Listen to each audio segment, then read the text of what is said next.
Irmãos, a paz do Senhor. O pastor me proporcionou essa primeira experiência, então tenham paciência. Tenho o privilégio de poder entrevistar a Leni e o pastor Jefferson.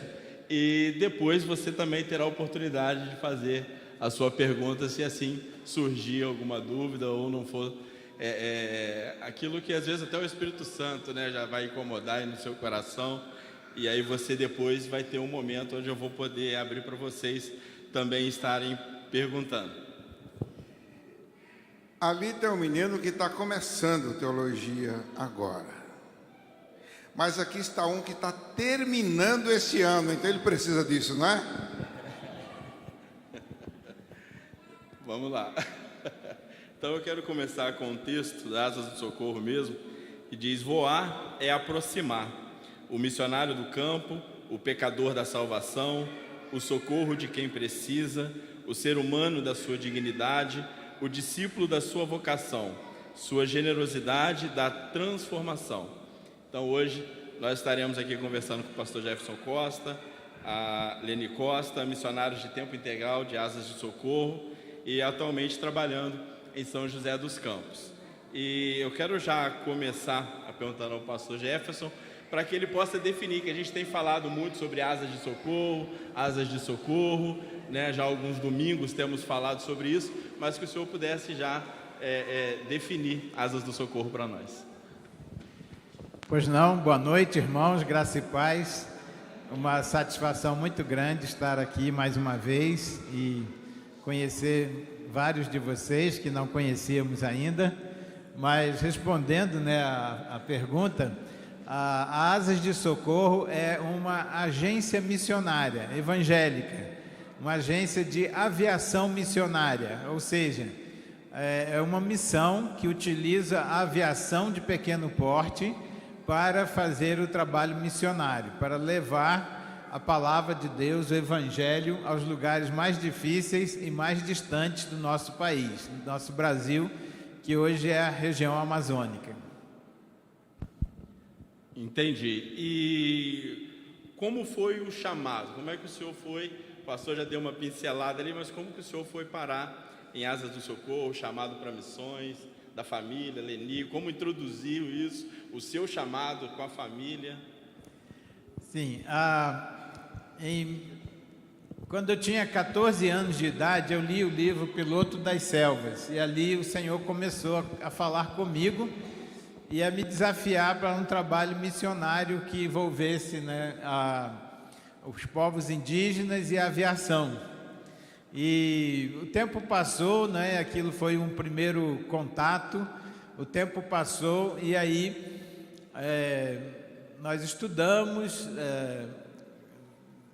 no acampamento Ebenezer fui chamado para o ministério. E eu não sabia, né, nessa época, que tudo isso fazia parte da formação e da preparação até que o chamado acontecesse. E ali, depois de esse chamado, eu ainda era adolescente, né, então eu continuei estudando. No segundo grau conheci a minha esposa, depois a gente veio a se casar. Eu fiz o seminário. Fui ordenado em 1986 e desde então sou pastor congregacional. Pastoreei uma igreja durante 12 anos, aliás, 2 igrejas durante 2 anos e uma igreja durante 10 anos. E ali, essa igreja de 10 anos foi 1 ano como congregação e 9 anos como igreja. E essa é a nossa igreja enviadora. Quando a gente estava lá servindo ao Senhor como família, pastoreando a igreja, trabalhando no banco, né? Eu trabalhei em banco dos 16 aos 36 anos. Foram 20 anos de carreira bancária. E o banco também foi um campo missionário, onde o Senhor nos deu a oportunidade de, trabalhando ali, testemunhar para os colegas de trabalho. Alguns deles se converteram. E posteriormente a gente tem ouvido notícias de alguns que trabalharam conosco que têm se convertido, têm sido transformados, né, pelo poder do Evangelho, pela graça de Deus. E então, quando nossa vida estava assim, minha esposa fez concurso público, foi se tornou funcionária pública na área de educação no nosso município, e a nossa vida estava assim toda organizada, servindo ao Senhor na igreja, trabalhando no banco, ela com o trabalho dela na prefeitura municipal lá do nosso município, e também ela, bem empreendedora, né, havia iniciado uma pequena loja que durou 1 ano. E tudo isso organizou a nossa vida, nossas filhas na escola, para a gente continuar assim, e era o que Deus tinha para nós nessa época, né? Mas em meio a isso, Deus começou a nos chamar, e a princípio fomos chamados como família. Nós sentimos que algo ia mudar na nossa vida, na nossa história. Deus tinha algo para mudar na gente e com a gente, e a gente ficou na expectativa de Deus falar. E assim, em 97, eu fui eleito presidente da junta regional lá da nossa região, e eu estava presidindo ali, quando numa reunião da junta geral, a gente estava lá representando a nossa região, o Senhor então falou comigo, e esse chamado ele se estendeu por 9 meses. Durante 9 meses, cada mês aconteceu um fato diferente que apontava que Deus estava nos direcionando. E ali, a princípio, com a missionária Sandra Roger, que era a presidente do DEM na época, ouvindo a fala dela sobre missões, sobre uma viagem que ela havia feito à Amazônia. Naquele momento, o Senhor falou comigo e começou então esse processo de esclarecimento do chamado. E dali, os próximos meses, as coisas foram acontecendo, até que numa viagem lá à sede da missão em Anápolis, né, numa reunião da missão, da junta geral, eu conheci o diretor da missão, ele estava lá falando, e dali agendamos uma reunião e fomos até lá conhecer a missão. Ficamos 3 dias lá, e ali o Senhor falou muito claramente que aquele era o lugar para o qual Ele estava nos chamando para servi-lo dali para frente como missionários. E isso envolvia a gente passar por uma candidatura na missão, depois deixar todas as nossas atividades, nossos empregos, fechar a nossa loja, deixar a igreja, e então serem enviados, né, pela igreja como missionários. E assim aconteceu. Nós fomos aprovados na candidatura. Quando terminou a candidatura, eles disseram: olha, vocês são resposta de oração. Deus, nós estávamos orando, pedindo ao Senhor que enviasse pessoas como vocês, e agora vocês estão aqui, estão aprovados.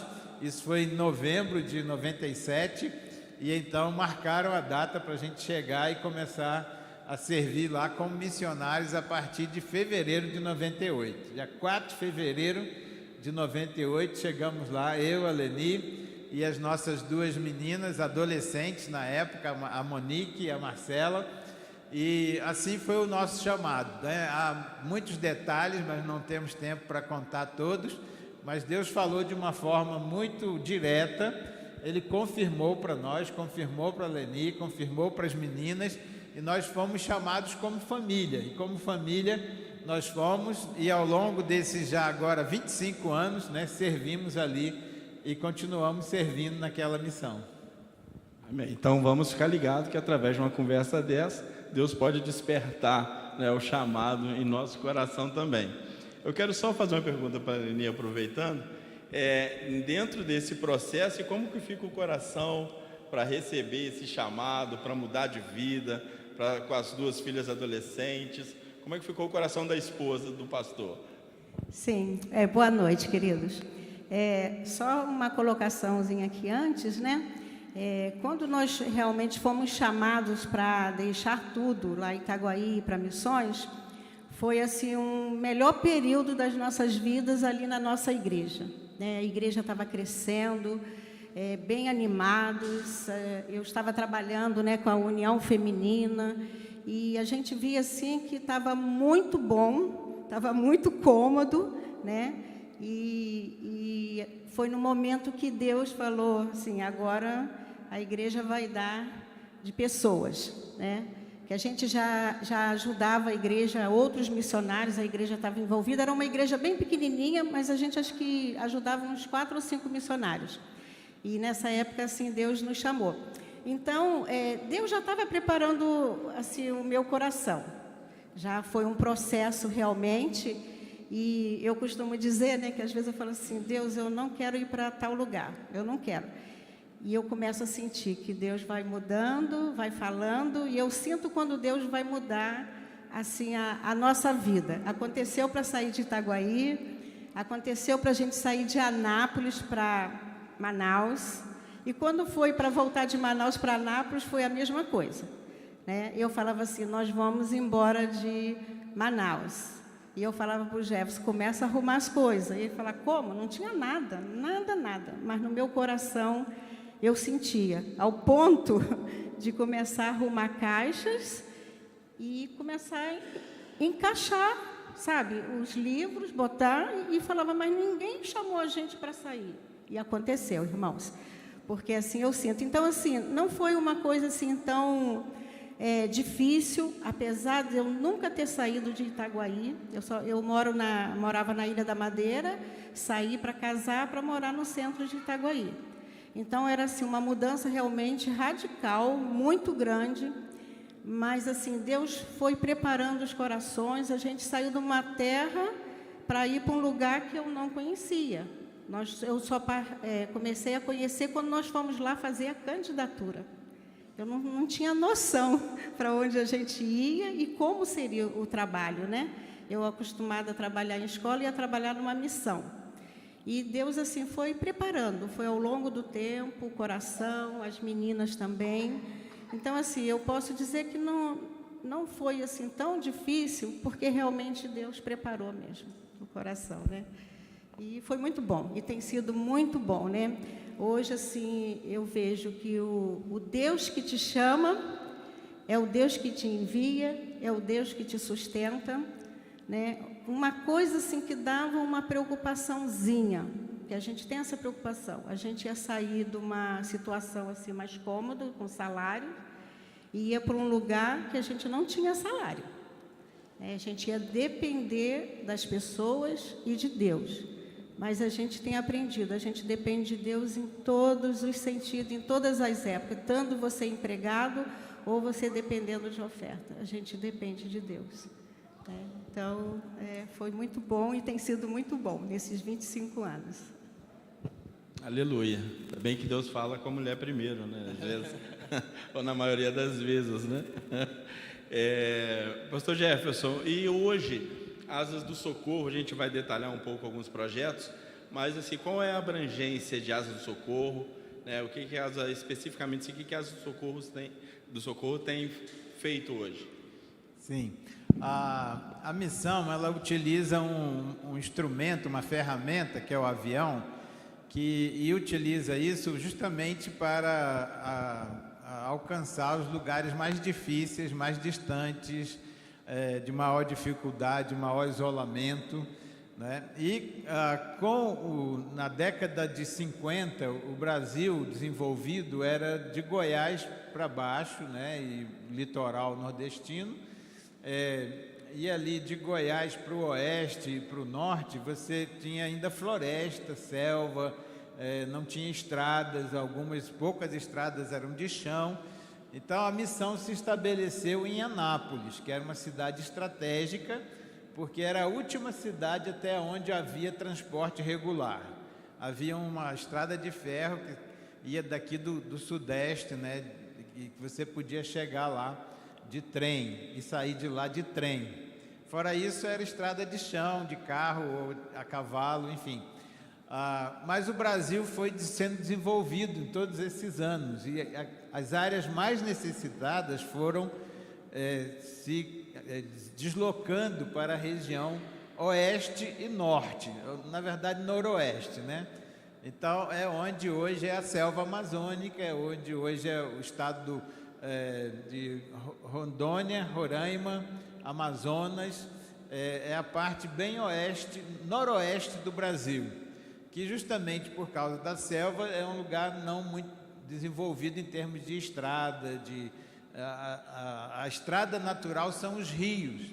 Então, essa é a região que mais necessita em termos de vencer as barreiras naturais, os rios, as cachoeiras, as montanhas, a própria selva, para chegar nesses locais, nessas comunidades indígenas e ribeirinhas que estão mais isoladas, mais distantes e que são as mais difíceis de chegar. Então, hoje, a área de atuação da missão é a região norte, especialmente esses 3 estados, embora a missão ainda atua a partir de Anápolis, com uma aeronave para o estado do Mato Grosso, Pará e o sul do Amazonas. Entendi. E esse voo missionário, o que acontece no voo missionário? É só para levar o evangelho? O voo missionário, ele é um voo de apoio ao missionário que vai para a tribo indígena. Então, essa é a parte específica de apoio ao missionário que vai morar, né, e trabalhar numa aldeia indígena. Então, ele precisa chegar lá, para ficar lá, ele precisa que as coisas, os suprimentos cheguem para ele, a sua família, e, eventualmente, ele precisa sair de lá para tirar férias, para visitar os mantenedores, também para fazer um tratamento de saúde, e, eventualmente, também precisa ser socorrido, né? Precisa de um voo de emergência que tire ele dali às pressas. Às vezes o socorro não é para ele, mas é para o povo no qual ele trabalha.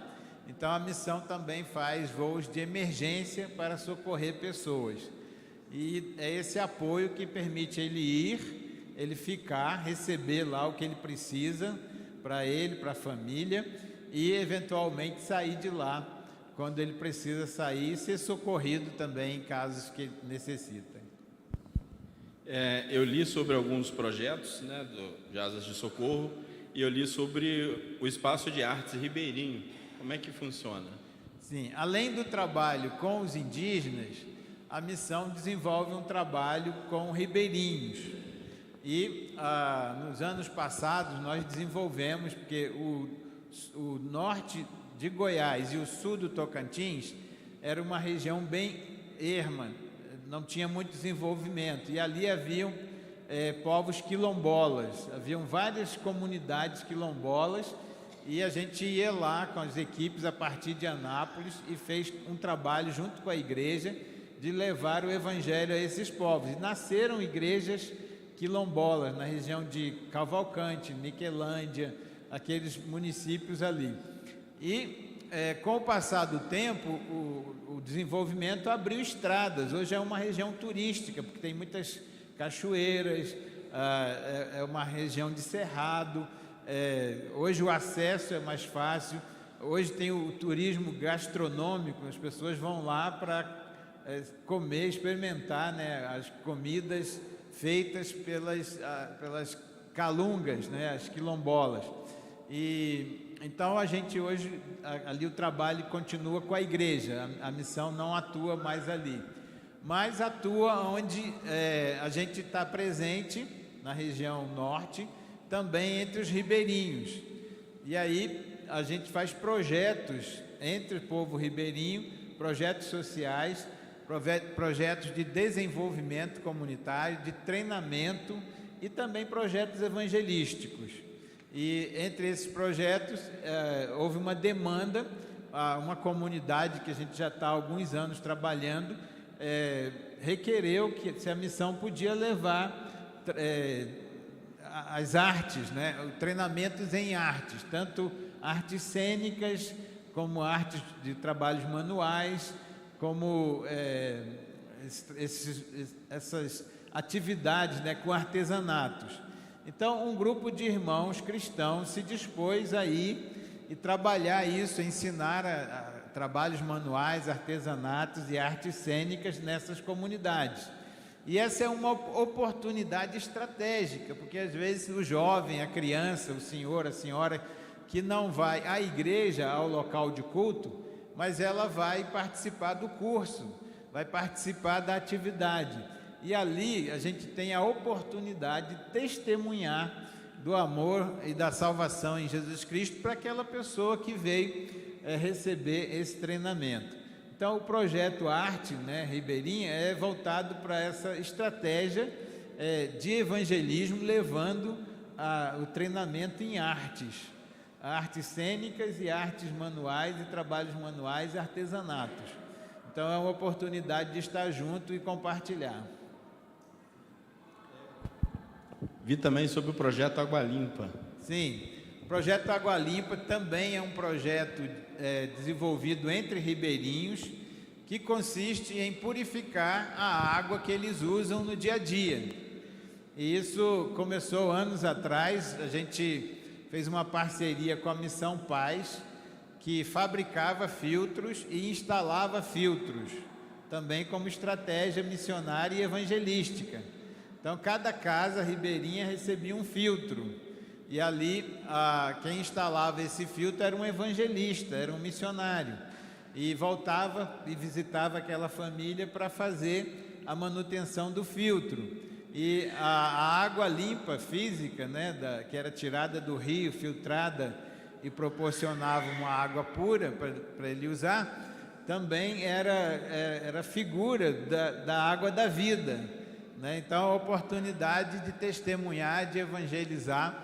E esse projeto foi se desenvolvendo. Depois nós deixamos de fabricar porque encontramos e tivemos uma doação de 2.000 filtros.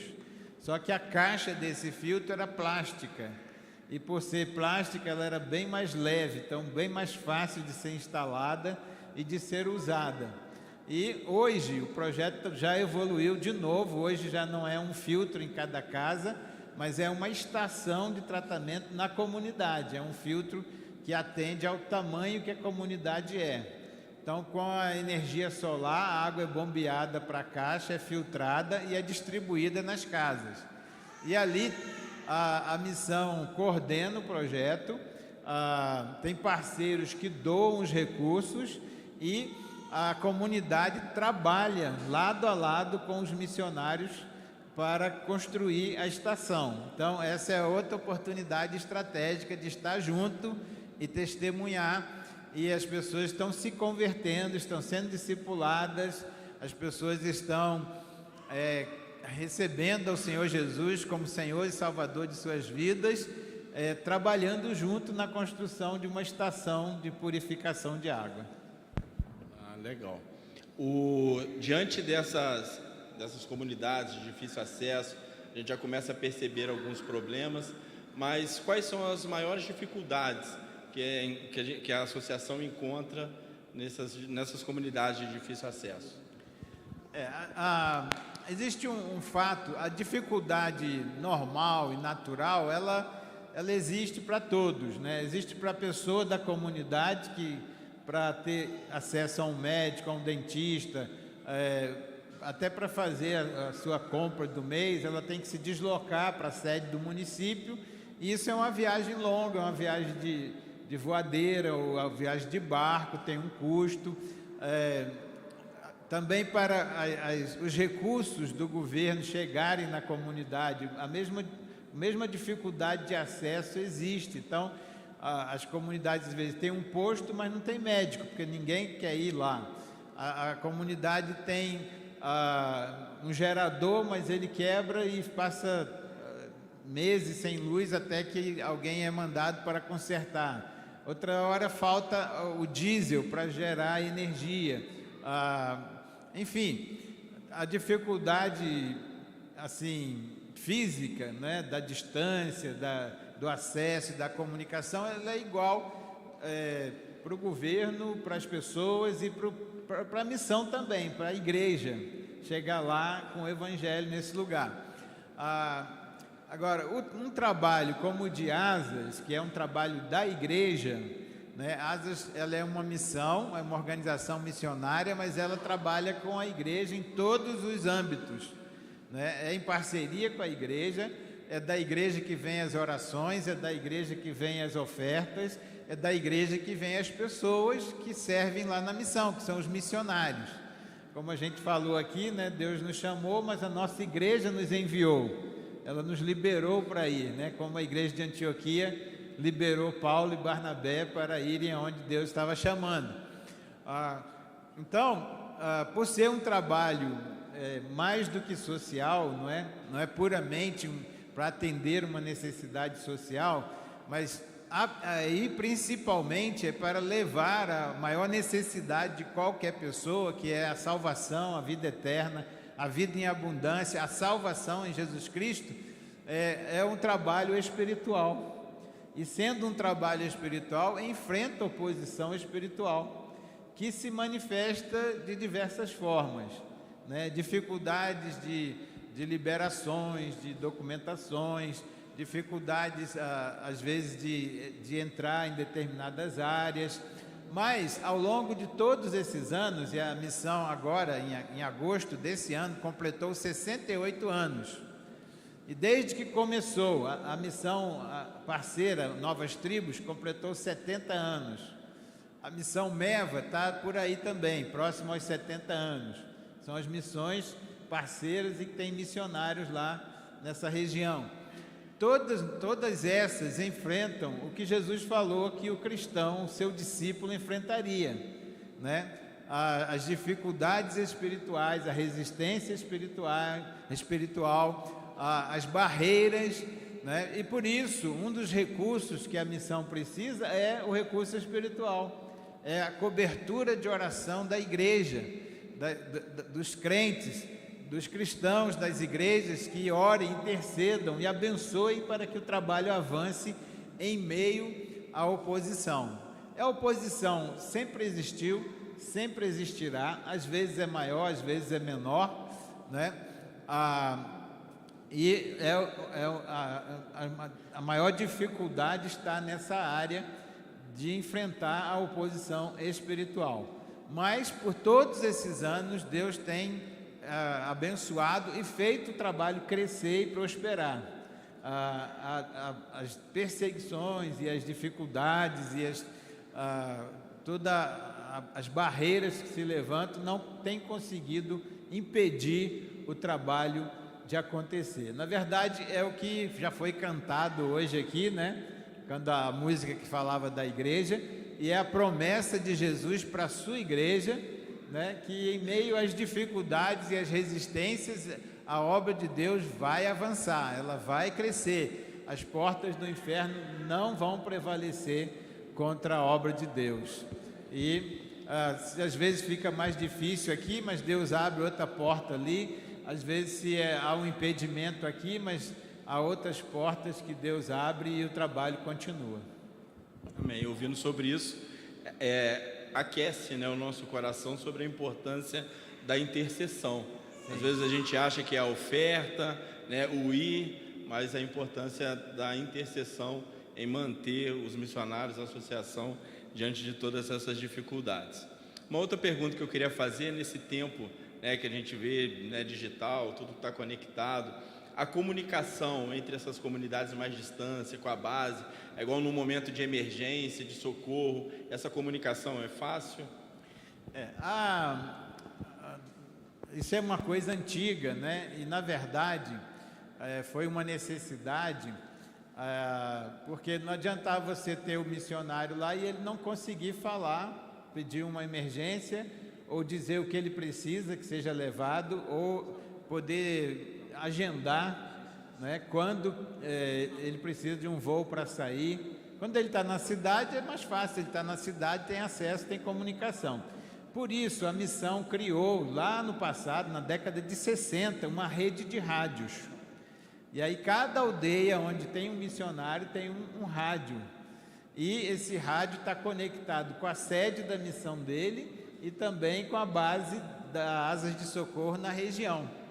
E apesar, se você vê o rádio funcionando, a gente não entende, mas quem está ali no dia a dia já tem o ouvido afiado para entender. A gente ouve uma chiadeira, mas quem está no dia a dia já entende o que está sendo dito, né? E ali pelo rádio ele pede voo de emergência, ali pelo rádio ele pede o suprimento, né? Na cidade a missão tem um comprador que faz as compras do que ele pediu e coloca no próximo voo programado para aquela aldeia, para aquele lugar. Então, essa comunicação, desde a década de 60, ela é feita por uma rede de rádios que é homologada pelo governo, que é fiscalizada pelo governo. Tem as épocas que a gente tem que levar o fiscal para fiscalizar, aferir, fazer todo o procedimento. Não é uma coisa clandestina, é totalmente legalizada. E é o meio de comunicação. Agora, isso vem evoluindo, né? Essa comunicação vem evoluindo. Por exemplo, chegou um ponto que o missionário conseguia ter internet na aldeia via rádio. Depois evoluiu mais um pouco, né? E aí passou para aqueles telefones via satélite, né? E agora eles têm, vai evoluindo ao longo do tempo, né? Então hoje, antigamente o missionário ficava na expectativa da carta que ia chegar, respondendo a carta que ele mandou meses atrás, né? E aí quando chegava o voo, chegava também a correspondência, a notícia da família, da igreja, coisas assim. Agora ele já tem a internet via satélite, né? E aí ele pode mandar e-mail, ele pode responder e-mail, ele pode acessar o WhatsApp na aldeia, né? Então isso é evolução tecnológica aí e tem melhorado a comunicação também. Graças a Deus, né? E as aeronaves? Como é que são as aeronaves? Nos conte alguma experiência que o senhor teve, né, sobre voo. Sim, a missão utiliza uma aeronave que ela é bem robusta, né, para o tipo de... As pistas são de grama, de mato, e elas são irregulares, né, assim, de topografia não muito lisinha, né, como um aeroporto de Guarulhos, do Rio de Janeiro e Brasília.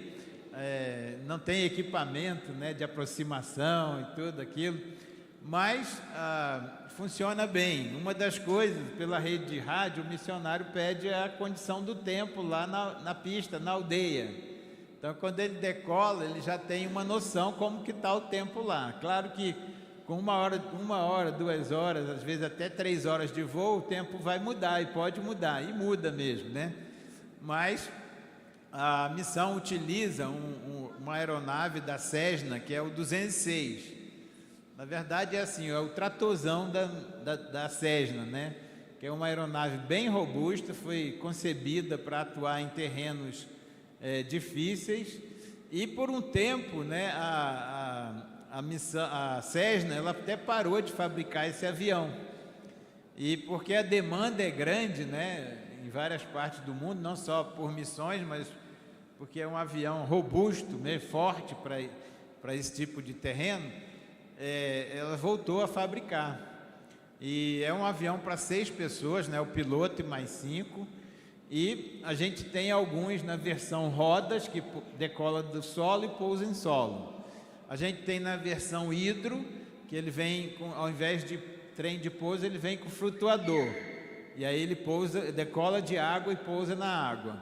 E a gente tem o anfíbio, que é uma mistura dos dois, que é um flutuador que tem rodas. Então ele pode usar as rodas para pousar no solo e pode usar o flutuador para pousar na água. Então dá para inverter, decolar da água, pousar no solo, decolar do solo, pousar na água, e o contrário. O problema é errar a configuração, aí dá acidente na certa, mas fazendo direitinho, dependendo se vai pousar na água, usa o flutuador, se vai pousar no solo, usa as rodas, funciona bem, e você tem a versatilidade de decolar do solo, pousar na água, ou decolar da água, pousar no solo, e isso faz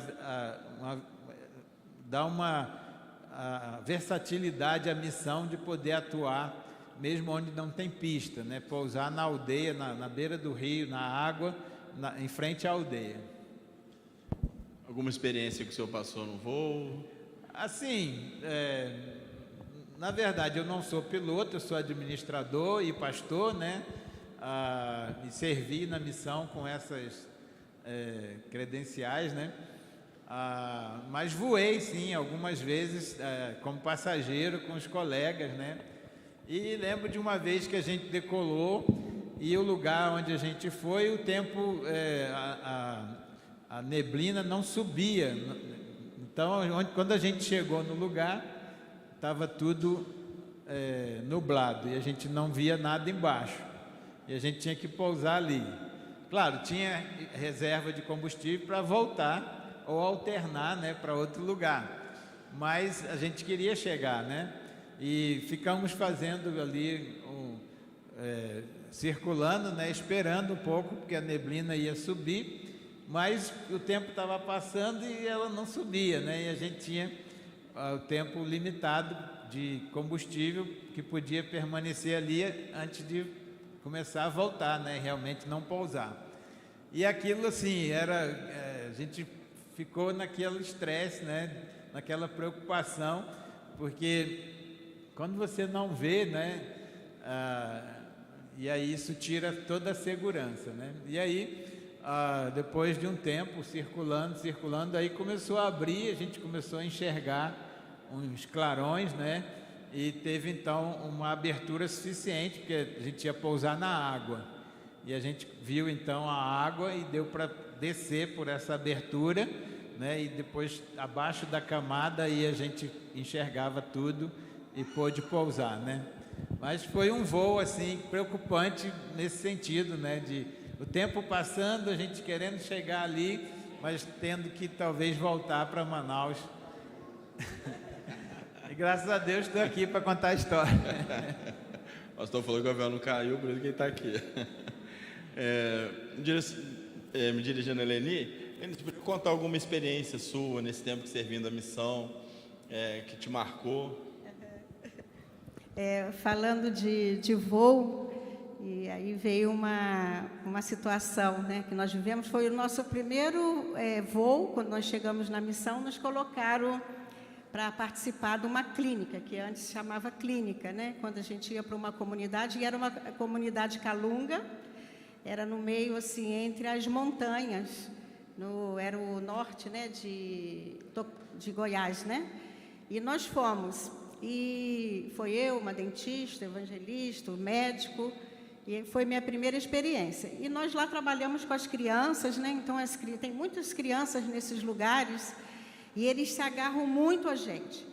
E eu lembro quando terminou, né, a gente ia embora assim, com muita tristeza de deixar aquelas crianças, as pessoas assim, muito carentes, e a gente trabalhou muito ali, foi muito bom. E esse lugar, a pista, ela parecia um tobogã, ela fazia assim, né? E quando levantava voo, logo de frente tinha logo a montanha, ele tinha que levantar, não sei se o Jefferson lembra, né? Levantar voo e sair para o lado, porque a montanha era de frente. E nós levantamos voo e estávamos indo embora. E, de repente, eu comecei, já tinha dado umas voltas, né? Estava muita fumaça. E eu comecei a ver uma comunidade. Eu falei, ué, mas a gente já está chegando? Aí o piloto falou assim, não, Leni, nós estamos voltando. Tem muita fumaça, não vai dar para a gente continuar. E nós vamos pousar de novo, né? Falei, opa, tem algum problema, né? E nós pousamos de novo nessa comunidade, e nisso vieram as crianças tudo correndo. Leni, Leni, Leni. Era eu, acho que Sônia, eu não lembro o nome das outras, dentista, Aldelena, e vieram correndo, né? Então, um menino que a gente tinha trabalhado muito com ele, e ele veio correndo e falou assim, Leni, Leni, eu estava rezando para vocês voltarem. E vocês voltaram. E, assim, a gente achou aquilo interessante, né? Porque eles, assim, se apegam muito a gente pôde ali apresentar, né, Jesus para aquelas crianças, então foi uma experiência legal. E a gente não voltou de avião, porque tivemos que voltar acho que de carro, né, de ônibus, por outro lado, que era um lugar de muito difícil acesso, saímos em cima de um caminhãozinho, atravessando o rio. Então, assim, foi uma experiência que, né, a primeira vez de voo, mas deu tudo certo. Estou aqui contando a história, então o avião não caiu. Graças a Deus. Lógico que dá vontade da gente ficar conversando, mas o tempo já está se esgotando, então eu vou abrir para os irmãos. Se alguém tiver alguma pergunta, é só levantar a mão que nós vamos entregar o microfone aí para você poder perguntar.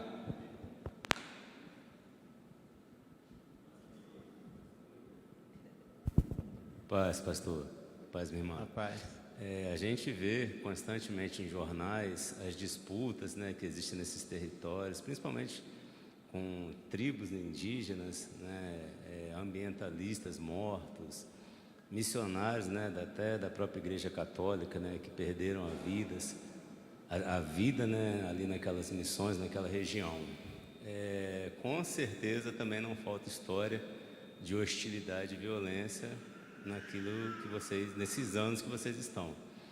Qual foi a vez, pastor, que o senhor falou assim, se não fosse Deus por nós, aquela experiência que o senhor fala assim, nesse dia eu vi claramente o sangue do Cordeiro cobrindo a minha vida e a vida da minha família? A minha experiência, né, nesse sentido não foi tanto na área de aviação, foi na navegação no barco. E nós estávamos com um barco que a gente adquiriu lá em Manaus, na missão, e reformou o barco e começou a fazer viagens missionárias. E aí Deus direcionou a gente para uma região, Lago Grande do Manacapuru, e a gente ia lá e fez um trabalho, e foi emocionante depois de um tempo ver pessoas sendo batizadas. A comunidade destinou uma casa para ser o templo, o lugar de culto deles. Quando nós chegamos lá uma vez de barco, eles queriam que a gente descesse rápido do barco, e a gente começou a entender que eles queriam mostrar alguma coisa, estavam ansiosos, né? E esse dia eles levaram a gente para mostrar e dizer, olha, aqui essa casa agora é a nossa igreja, o nosso templo aqui que a gente está se reunindo. E dali para frente começamos a reunir com eles naquele lugar. E o evangelho começou a espalhar em várias comunidades ali, e depois a gente fez um projeto para atravessar o lago e continuar subindo o rio. E aí, quando nós fomos fazer essa viagem lá, era uma época de seca. Essa semana mostrou na televisão, né, nos jornais, a seca, a super seca que está tendo lá. A cheia e vazante todo ano tem. Eles convivem com o sobe e desce da água, né, dos rios. E isso não traz muito problema se é na medida certa. Os problemas vêm quando a cheia é muito e a seca é demais. Então, quando é muita cheia, a água vai nas casas e eles sobem o piso da casa até onde dá e depois sai da casa mesmo. E quando é muita seca, para a navegação. Então, tem lugares, a notícia era essa, que está começando a ficar desabastecido, porque as balsas que levam a comida, o gás, a combustível, tudo que é consumido lá na cidade vai nas balsas. E se a balsa não passa, não chega. Vai precisar socorro, talvez do governo, aviões da FAB, onde tem pista, né, para pousar. Então, a gente estava numa época de seca, e aí a gente tinha que atravessar o lago. Você olha o lago, você fala assim, como que não consegue atravessar esse lugar? Mas é que o espelho d'água fica muito raso, e a quilha do barco ela é mais de 1 metro, e aí você começa a atolar, né? A ficar na areia, né? A encalhar na areia do fundo do lago, porque está na seca, e aí a gente tinha que avançar, porque a gente queria vencer o lago e começar a alcançar comunidades rio acima. E foi uma luta, a gente ficou ali, colocamos a canoa na frente, medindo a profundidade para o barco ir aonde estava mais fundo. A gente tinha que descobrir onde é o leito natural do rio, porque o lago estava raso. E foi bem penoso, estava o sol muito quente, muito calor, e todo aquele trabalho que a gente ia para um lado, encalhava, ia para o outro, encalhava. E a gente começou a orar mesmo, pedir a Deus sabedoria e direção do que estava acontecendo. E novamente, né, foi a experiência que eu estava mencionando. A gente, num determinado momento, pressentiu que aquilo era uma resistência espiritual. Era a primeira vez que a gente ia a uma comunidade além do lago. Então a gente tinha um portal espiritual ali que a gente tinha que romper. Aquela dificuldade do rio era a forma de manifestar essa tentativa de impedir do evangelho chegar lá. E quando Deus nos deu esse discernimento espiritual, a gente começou a orar o que Jesus prometeu, pedir o que ele prometeu, que as portas do inferno não prevaleceriam contra a sua igreja, né? Ele iria edificar a sua igreja e as portas, a oposição, as barreiras do inferno não prevaleceriam. A igreja conseguirá avançar, romper e ir além. E a gente começou a orar nesse sentido, a pedir isso, e enfrentou essa resistência espiritual, até que em determinado momento a gente sentiu que a viagem começou a fluir, a avançar, e nós fomos, conseguimos, levamos a palavra, pessoas se converteram ali, né? Mas houve essa resistência, essa dificuldade, e de fato é o que o irmão falou, se não fosse o Senhor dar esse discernimento e responder às nossas orações ali, a gente talvez tinha desanimado, tinha desistido, tinha voltado, e talvez nunca mais tinha voltado a tentar ir lá novamente, né? Amém. Uma última pergunta, mais alguém? Não? Então, o diretor do... mas só a última pergunta, pastor. Se alguém aqui, né, sentiu o chamado no coração e quiser visitar as Asas do Socorro, como é que faz? Sim, entre em contato, né, pelo site da missão. No site tem o WhatsApp, e tem telefone, tem e-mail, então tem várias opções. E uma das visitas que a gente sugere, além do fato, se você estiver de férias, estiver passeando, passar por Anápolis, Manaus, Boa Vista ou Porto Velho, todos esses lugares têm base da missão, você pode incluir no seu passeio uma visita, pode chegar lá para tomar um café e dizer que eu convidei, tá bom? Se for em Goiás, é o Café Rancheiro, é um café lá da cidade de Anápolis, Café Rancheiro. Eles vão servir o rancheiro para você. Agora, se você quiser uma experiência missionária, pelo site você se inscreve em uma das viagens missionárias e vai participar como voluntário. Você se programa, faz uma poupança, né, para as despesas da viagem e o tempo lá, e vai compor a equipe. E aí pode ir como evangelista, trabalhar com as crianças, cortar cabelo. Se você é médico ou dentista ou enfermeiro, pode atuar na área da saúde, pode ir distribuir bíblias, folhetos, visitar de casa em casa, trabalhar na cozinha, na limpeza. Enfim, esse é o projeto ID, que acontece todo mês de julho. E tem algumas outras viagens que acontecem em outros meses. Então, lá no site tem as informações, você pode ter essa experiência missionária. Amém. Foi um prazer e eu passo a palavra ao pastor. Obrigado, nós que agradecemos. Vamos aplaudir ao Senhor.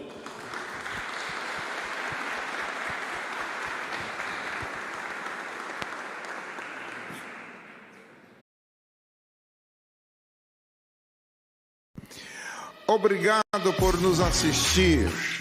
Curta, comente, compartilhe, inscreva-se neste canal, ative o sininho e que Deus te abençoe.